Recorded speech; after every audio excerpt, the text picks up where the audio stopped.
In this video, we're going to learn a bit more about how to put together a show strategy for your video series as part of an original series plan for your business. So if you haven't seen the overview video, I definitely recommend that you check it out. It's where we covered the overall episodic marketing framework across, plan, produce, repurpose, and distribute. Today, we're going to be zooming in to the plan stage, looking at show strategy, and then we're going to do another video on topics and guests. So when it comes to show strategy, it's pretty straightforward. Ultimately, you're looking to understand the why behind why you're creating this show. And for us, that why is ultimately the goal. Broadly speaking, your goal could be a brand awareness goal or a business development goal. And based on that goal, it's going to determine, what topics you're going to go after, and of course, what guests you're going to go after. And we're going to cover those in the videos to come.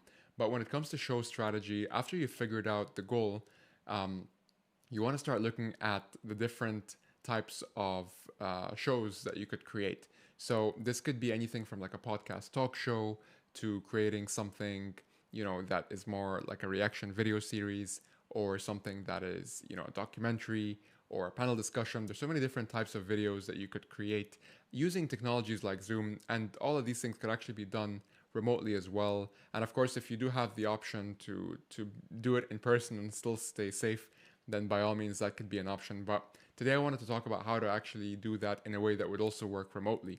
So once you have figured out the why and you figured out as well the show type, then you can start going into the genre, and that's where you can really start to leave your creative mark and your original mark on that video. A combination of the the video show type, but also the genre that you want. So you could go for something that's a lot more laid back and a lot more entertaining in that regard, or you can go for something that's a bit more educational and insight driven. One tip from me though: try and lean more on the on the entertainment side to make something that's a bit more ballsy, a bit more engaging. And of course, you have to use good. Excuse me. You have to use good judgment when you're doing this. For example, if you are a bank or if you work in a highly regulated industry, you may need to do things in a certain way, but definitely strive to create something that is engaging and something that is at least, thought-provoking for people. That's how you get that entertainment factor, and most importantly, that's how you keep people coming back time and time again to binge watch on your show. So after you've figured out the goal and you've figured out the video type and you've also figured out the genre, then from there you can start to look at the specific intended audience. So when we look at intended audience, I mean, you may already have multiple personas for your business, but keep in mind that when you're creating a show strategy for your business, you have to really pick one persona at a time. It's the same thing as creating a restaurant that serves, a bit of like pizza, a bit of sushi, and some burgers as well. It's not really, something that is maybe as authentic and as purpose driven as only a sushi restaurant or only a pizza restaurant. You get the idea. That I'm hungry. But basically, the idea here is that you want to pick your most important persona and start off, if it's your first show, start off by doing a show for them. This also gives you a lot of options when you look at how the show plays out in terms of the success factors. For example, if you find that this persona was indeed a winner, you can continue creating season after season, following the same show strategy that got you that success in the first place. Alternatively, if you feel like it didn't really work, you could always take the learnings that you've gotten from that and pivot and maybe apply them to a different persona.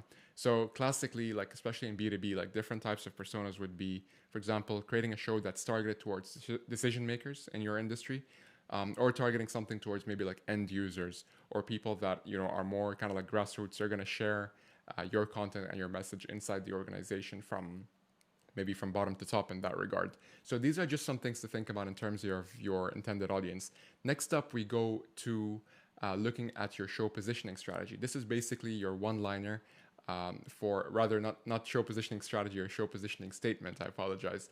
And in that show positioning statement, this is essentially the one-liner that explains to everybody internally, but also externally, what this show is about. Think of it as like the little synopsis when you look at like when you're considering like a new series to watch. Sometimes you see that little like subtitle or that little like description of what that show is about, and you're instantly hooked, right?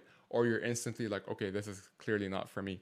So you're almost trying to go for that same effect where very easily, you're conveying what this show is about and who it's for and what people can expect from it.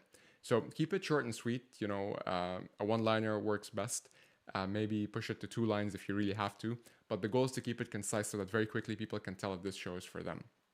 Once you have all of these, you're already on your way to having the makings of a proper one-pager show strategy, which you can then start to communicate inside your team. And it gives you the perfect starting point, really, to be able to tackle the rest of the items in the episodic marketing framework. So, as mentioned, we have plan, produce, repurpose, and distribute. But even within the plan stage, as we were going through right now, once you have that show strategy done, and as you can see, like, it could be done fairly quickly, at least just to get the ball rolling, and then you can make it more sophisticated with time. Now we can start to jump in to topics and then guests. So check out the next video to see more about this, and I'll see you on that one.